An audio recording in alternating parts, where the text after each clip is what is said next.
apa ya? Yuk kita sama-sama menonton video kali ini. Masa balita biasanya ditandai dengan anak yang semakin aktif dibandingkan dengan masa sebelumnya. Hal ini perlu diperhatikan Bunda, terutama dari segi gizi. Gizi yang seimbang yaitu susunan menu sehari-hari yang tepat jumlah, jenis, dan proporsi untuk memenuhi kebutuhan si kecil untuk menunjang pertumbuhan dan perkembangan yang optimal. Jika kebutuhan si kecil tidak terpenuhi, maka si kecil dapat mengalami masalah gizi seperti stunting atau pendek, obesitas atau gendut, gizi kurang, gizi buruk, dan yang lainnya. Bunda pernah dengar tidak tentang istilah 4 sehat, 5 sempurna? Hal ini ternyata sudah diganti Bunda, karena dianggap tidak relevan. Pengganti dari 4 sehat 5 sempurna yaitu 10 pesan gizi seimbang yang berisi mengenai kebutuhan gizi dan pola hidup sehat. Mari Bunda kita bahas 10 pesan gizi seimbang satu demi satu. Pesan gizi seimbang yang pertama ialah syukuri dan nikmati aneka ragam makanan. Setiap orang diharapkan dapat selalu bersyukur dan menikmati makanan yang dikonsumsinya. Mensyukuri makanan dapat diwujudkan dengan berdoa sebelum makan ya Bunda. Lalu dengan bersyukur dan menikmati makanan yang dikonsumsi, diharapkan dapat terwujudnya makan dengan baik, di mana makanan dikunyah, dicerna, dan diserap oleh tubuh dengan baik. Selain itu, balita harus dibiasakan untuk mengonsumsi makanan yang beraneka ragam, karena tidak ada bahan makanan yang mengandung zat gizi yang lengkap Bunda. Makan beraneka ragam dapat diwujudkan dengan mengonsumsi 5 kelompok pangan setiap hari atau setiap kali makan. 5 kelompok pangan ini ialah makanan pokok, lauk pauk, sayur, buah-buahan, dan minuman. Pesan gizi seimbang yang kedua ialah banyak makan sayuran dan cukup buah-buahan. Sebagian vitamin dan mineral yang terkandung dalam sayur dan buah ini berperan sebagai antioksidan atau penangkal senyawa jahat dalam tubuh. Salah satu vitamin yang penting untuk pertumbuhan balita ialah vitamin A. Vitamin A berperan dalam fungsional tubuh seperti penglihatan, diferensiasi sel, kekebalan tubuh, dan pertumbuhan serta perkembangan balita. Sebuah penelitian menunjukkan bahwa anak dengan stunting mengalami defisit atau kekurangan vitamin A. Sumber makanan vitamin A dapat kita peroleh dari sayur dan buah ya Bunda, terutama yang berwarna jingga.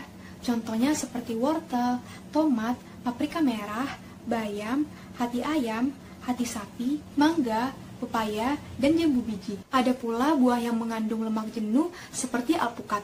Oleh karena itu, konsumsi sayur dan buah penting ya Bunda untuk mewujudkan gizi seimbang. Pada balita, dianjurkan mengonsumsi sayur dan buah sebanyak 400 gram dalam sehari.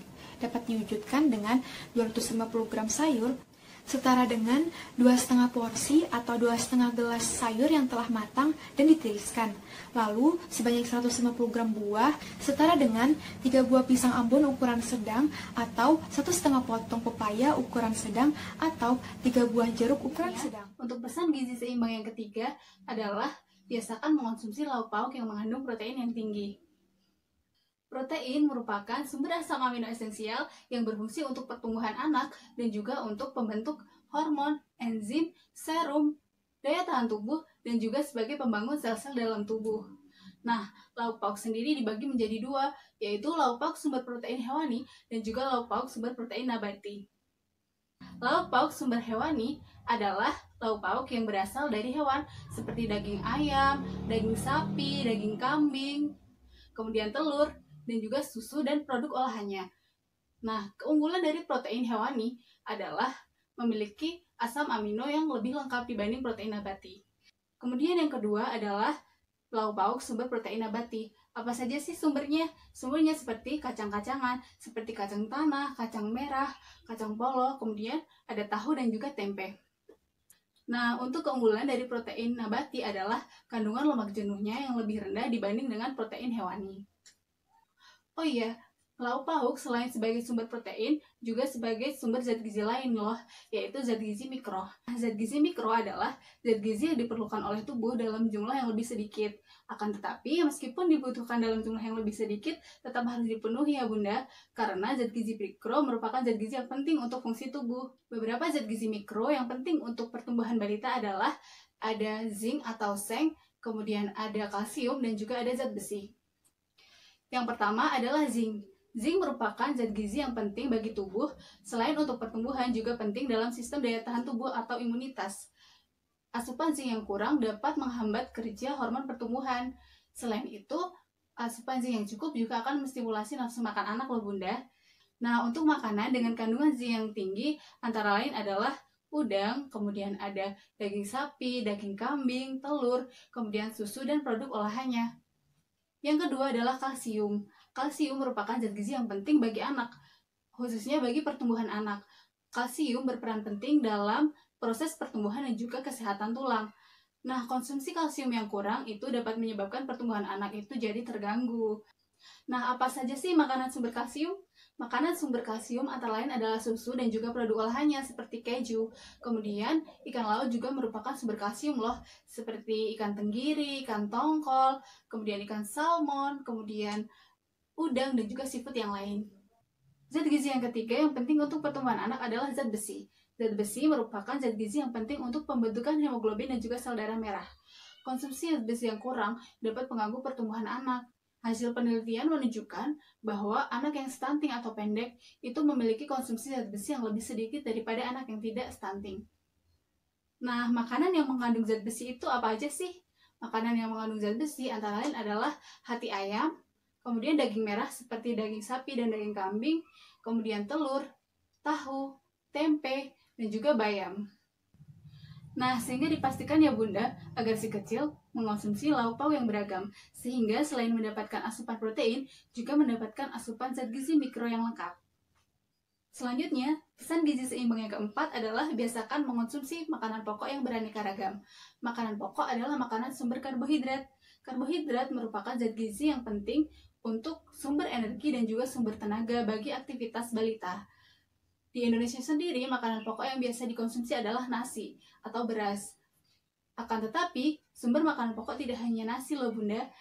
Sumber makanan pokok yang lain adalah jagung, kentang, ubi, singkong, talas, sagu, dan lain-lain. Jadi, mulai sekarang biasakan anak untuk mengonsumsi makanan pokok yang beragam ya Bunda. Pesan gizi seimbang selanjutnya yaitu batasi konsumsi pangan manis, asin, dan berlemak. Dalam Peraturan Menteri Kesehatan Nomor 30 Tahun 2013 menyebutkan bahwa konsumsi gula lebih dari 4 sendok makan, garam lebih dari 1 sendok teh, dan minyak atau lemak lebih dari 5 sendok makan per hari akan meningkatkan risiko hipertensi, stroke, serangan jantung, dan diabetes. Makanan yang terlalu manis, terlalu asin, ataupun terlalu gurih dapat mempengaruhi pola makan si kecil loh Bun, seperti menurunnya nafsu makan dan susah makan pada si kecil. Selain itu, dapat menyebabkan si kecil tidak menyukai sayur dan buah karena memiliki kebiasaan mengkonsumsi makanan atau minuman yang memiliki cita rasa yang sangat kuat, seperti terlalu manis, terlalu asin, ataupun terlalu gurih. Selain itu, jika si kecil suka mengkonsumsi permen, gula, ataupun coklat, atau berbagai jenis makanan manis lainnya, harus dibatasi juga ya Bun, karena jika dikonsumsi secara berlebihan, akan menyebabkan karies gigi pada si kecil. Selanjutnya, biasakan sarapan.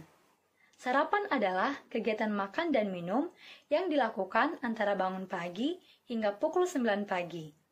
Sarapan menyumbang 15% hingga 30% kebutuhan gizi harian loh Bun. Bagi anak sekolah, sarapan yang cukup dapat meningkatkan stamina dan konsentrasi belajar. Karena itu, sarapan merupakan salah satu perilaku penting untuk mewujudkan gizi seimbang. Sarapan yang baik terdiri dari pangan karbohidrat, lauk pauk, sayur ataupun buah, dan minuman.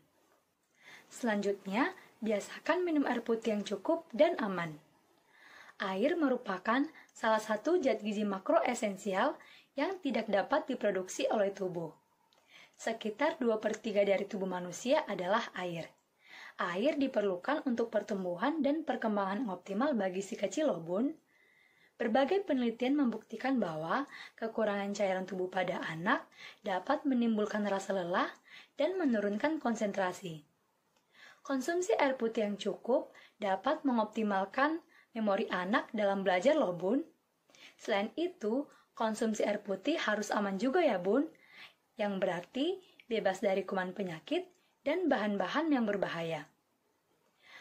Kebutuhan cairan atau kebutuhan air pada balita sekitar 1150 sampai 1450 ml per hari. Selanjutnya yaitu biasakan membaca label pada kemasan makanan.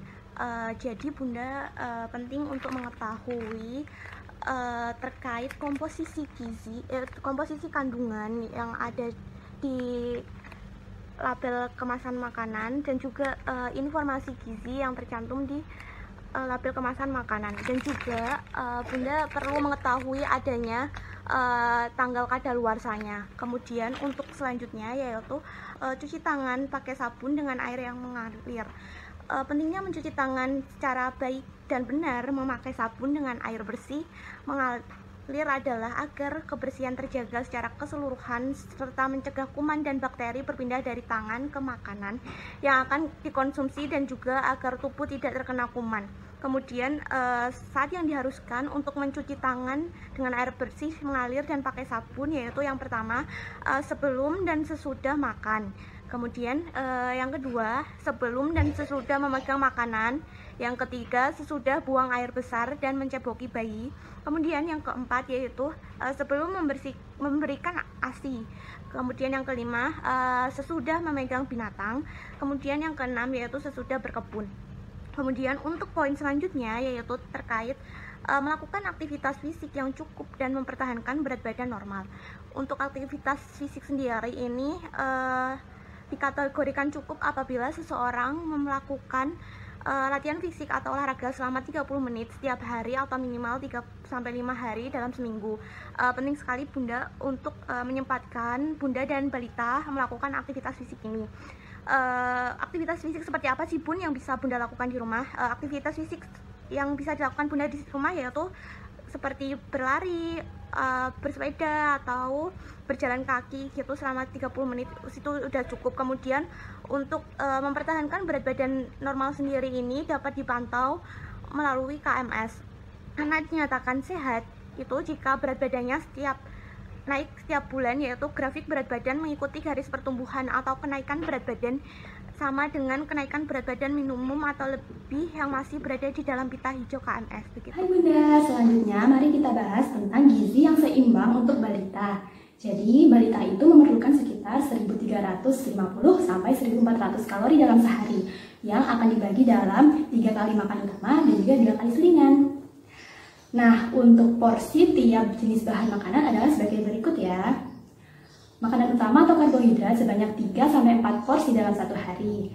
Lauk nabati sebanyak 2-3 porsi dalam sehari. Begitupun juga dengan lauk hewani sebesar 2-3 porsi sehari. Lalu untuk sayur-sayuran adalah sebesar 100-200 gram per hari. Dan untuk buah-buahan adalah sebesar 200-300 gram per hari. Oh iya, susu juga dapat diberikan sebanyak 1-2 gelas per hari ya Bunda. Nah, adapun contoh menu yang dapat Bunda terapkan untuk makanan si kecil adalah sebagai berikut. Sarapan, selingan, makan siang, selingan sore, dan makan malam. Oke Bunda, itu tadi pembahasan kita mengenai gizi untuk anak balita ya. Semoga Bunda semua dapat memberikan yang terbaik untuk balita sehingga balita tumbuh menjadi anak yang sehat, cerdas, dan juga kuat. Terima kasih sudah menonton.